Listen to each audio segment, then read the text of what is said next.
ವಂಚಕಿ ಐಶ್ವರ್ಯಾಗೆ bale ಸಿಕ್ಕರೂ ಕೂಡ ಇನ್ನೂ ತಪ್ಪಿಲ್ಲ ಸಂಕಷ್ಟ. ಮನೆ ಮೇಲೆ ಪೊಲೀಸರಿಂದ ದಾಳಿಯನ್ನು ನಡೆಸಲಾಗಿದೆ. ಚಿನ್ನಾಭರಣವನ್ನ ಜಪ್ತಿ ಕೂಡ ಮಾಡಲಾಗಿದೆ. ಐಶ್ವರ್ಯ ಗೌಡಗೆ ಈಗಾಗಲೇ ಬೇಲ್ ಸಿಕ್ಕರೂ ಕೂಡ ಸಂಕಷ್ಟ ಈ ತನಕ ತಪ್ಪಿಲ್ಲ. ಮನೆಯ ಮೇಲೆ ಪೊಲೀಸರಿಂದ ದಾಳಿಯನ್ನು ನಡೆಸಲಾಗಿದೆ. ಚಿನ್ನಾಭರಣವನ್ನ ಜಪ್ತಿ ಮಾಡಲಾಗಿದೆ. 3 ಐಷಾರಾಮಿ ಕಾರನ್ನ ಸೀಸ್ ಮಾಡಿದ್ದಾರೆ ಪೊಲೀಸರು. ರಾಜರಾಜೇಶ್ವರಿ ನಗರದ ಪೊಲೀಸರಿಂದ ಕಾರ್ಗಳನ್ನ ಸೀಸ್ ಮಾಡುವಂತ ಪ್ರಕ್ರಿಯೆ ಆಗಿದೆ. ಐಶ್ವರ್ಯ ಗೌಡ ಪತಿ ಹರೀಶ್ ಹೆಸರಿನಲ್ಲಿ ಇರೋ ಅಂತ 3 ಕಾರ್ಗಳನ್ನ ಜಪ್ತಿ ಮಾಡಲಾಗಿದೆ. ಈಗಾಗಲೇ ಆಡಿ, BMW ಹಾಗೂ ಫಾರ್ಚುನರ್ ಕಾರ್ಗಳನ್ನ ಬೆಂಗಳೂರಿನ ರಾಜರಾಜೇಶ್ವರಿ ನಗರ ಪೊಲೀಸರು ಜಪ್ತಿ ಮಾಡಿದ್ದಾರೆ. ಸೀಸ್ ಮಾಡಿದ್ದಾರೆ 3 ಕಾರ್ಗಳನ್ನ. ಜೊತೆಗೆ ಮನೆ ಮೇಲೆ ದಾಳಿಯನ್ನು ಕೂಡ ಮಾಡಿದ್ದಾರೆ.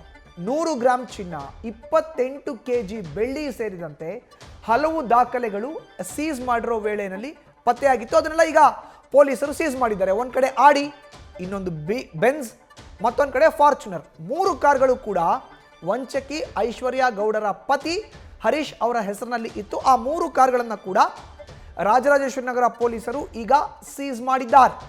ನೋಡ್ತಾ ಇದ್ದೀವಿ, ಇದೇ BMW ಕಾರ್ ಪೊಲೀಸರು ಸೀಸ್ ಮಾಡಿರೋ ಅಂಥದ್ದು. ಮತ್ತೊಂದು ಕಡೆ ವಂಚಕಿ ಐಶ್ವರ್ಯ ಹಾಗೂ ಆಕೆಯ ಪತಿ ಹರೀಶ್ ಗೌಡ್ರನ್ನ ನೋಡ್ತಾ ಇದ್ದೀವಿ. ನಿನ್ನೆ ಐಶ್ವರ್ಯ ಮನೆ ಮೇಲೆ ದಾಳಿಯನ್ನ ಮಾಡಿದ್ರು ಬೆಂಗಳೂರಿನ ರಾಜರಾಜೇಶ್ವರಿ ನಗರ ಪೊಲೀಸರು. ಈ ಸಂದರ್ಭದಲ್ಲಿ 3 ಕಾರ್ಗಳನ್ನು ಸೀಸ್ ಮಾಡಿದ್ದಾರೆ.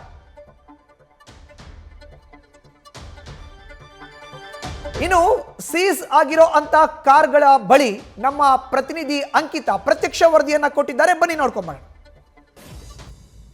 RR ನಗರ ಪೊಲೀಸ್ ಠಾಣೆಯಲ್ಲೂ ಕೂಡ ಐಶ್ವರ್ಯ ಗೌಡ ವಿರುದ್ಧ ಕೇಸ್ ದಾಖಲಾಗಿತ್ತು. ನಿನ್ನೆ ಅಷ್ಟೇ ಅವರ ಮನೆ ಮೇಲೂ ಕೂಡ ದಾಳಿಯನ್ನ ಮಾಡಿ ಅಪಾರ ಪ್ರಮಾಣದ ದಾಖಲೆಗಳನ್ನ ಕೂಡ ಪೊಲೀಸರು ವಶಕ್ಕೆ ಪಡ್ಕೊಂಡಿದ್ರು. ಸದ್ಯಕ್ಕೆ ಅವರಿಗೆ ಸೇರಿರುವಂತಹ 3 ಗಾಡಿಗಳನ್ನ ಸೀಸ್ ಮಾಡಿದ್ದಾರೆ. ನೀವು ನೋಡ್ತಾ ಇರ್ಬೋದು, ಇದು ಬ್ಲಾಕ್ ಕಲರ್ ಫಾರ್ಚುನರ್ ಗಾಡಿ.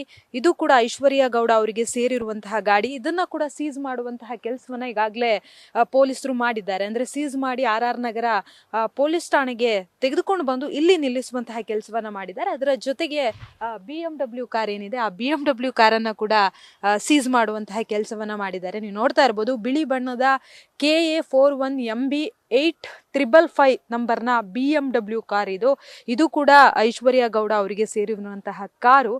ನೆಕ್ಸ್ಟ್ ಇನ್ನೊಂದು ಕಾರನ್ನ ನೀವು ನೋಡ್ತಾ ಇರ್ಬೋದು, KA01MY 8585 ಗಾಡಿ. ಇದು ಕೂಡ ಆಡಿ ಕಾರು. ಅಂದ್ರೆ ಈ 3 ಕಾರನ್ನ ಕೂಡ ಈಗಾಗಲೇ ಪೊಲೀಸರು ಸೀಸ್ ಅನ್ನ ಮಾಡಿದ್ದಾರೆ. ಅಂದ್ರೆ ಏನು ವಂಚನೆ ಪ್ರಕರಣ ದಾಖಲಾಗಿತ್ತು, ಆ ಪ್ರಕರಣಕ್ಕೆ ಸಂಬಂಧಪಟ್ಟಂತೆ ಪೊಲೀಸರು ಕೂಡ ತನಿಖೆಯನ್ನ ನಡೆಸಿದ್ರು. ಅದಾದ ಬಳಿಕ ಅವರನ್ನ ಬಂಧಿಸಿ ಜೈಲಿಗೆ ಕಟ್ಟಿದ್ರು. ನಂತರ ಅವರಿಗೆ ಹೈಕೋರ್ಟ್ ಜಾಮೀನು ಕೂಡ ಮಂಜೂರಾಗಿ ಮಾಡಿತ್ತು. ಅದಾದ ಬೆನ್ನಲ್ಲೇ ಅಂದ್ರೆ ಈ ಬೆಳವಣಿಗೆ ಮಧ್ಯದಲ್ಲೇ ಮತ್ತೊಂದು ದೂರು ಕೂಡ ಅವರ ವಿರುದ್ಧ ದಾಖಲಾಗುತ್ತೆ. ಕೇವಲ ಬೆಂಗಳೂರು ಮಾತ್ರ ಅಲ್ಲ, ಬೇರೆ ಬೇರೆ ಕಡೆಗಳಲ್ಲಿ ಅವರು ವಂಚನೆಯನ್ನ ಮಾಡಿದ್ದಾರೆ ಅನ್ನೋ ಆರೋಪ ಕೇಳಿ ಬಂದಿತ್ತು. ಅದು ಕೂಡ ಸಣ್ಣ ಪುಟ್ಟ ಪ್ರಮಾಣದ ಹಣವಲ್ಲ, ದೊಡ್ಡ ಮೊತ್ತದ ಹಣವನ್ನೇ ಅವರು ಮೋಸ ಮಾಡಿದ್ದಾರೆ ಅಂತ ಹೇಳಿ ಗಂಭೀರ ಆರೋಪ ಅವರ ಮೇಲೆ. ಸದ್ಯಕ್ಕೆ ನೀವು ನೋಡ್ತಾ ಇರ್ಬೋದು, ಸೀಸ್ ಮಾಡಿರುವಂತಹ ಗಾಡಿಗಳನ್ನ, ಈ 3 ಗಾಡಿಗಳನ್ನ ಈಗಾಗಲೇ ಪೊಲೀಸ್ ಅಧಿಕಾರಿಗಳು ಕೂಡ ಸೀಸ್ ಮಾಡಿದ್ದಾರೆ. ಅದರಲ್ಲಿ ಮೇಲೆ ನೀವು ನೋಡ್ತಾ ಇರ್ಬೋದು, ಅಡ್ವೊಕೇಟ್ ಸಿಂಬಲ್ ಕೂಡ ಇದೆ.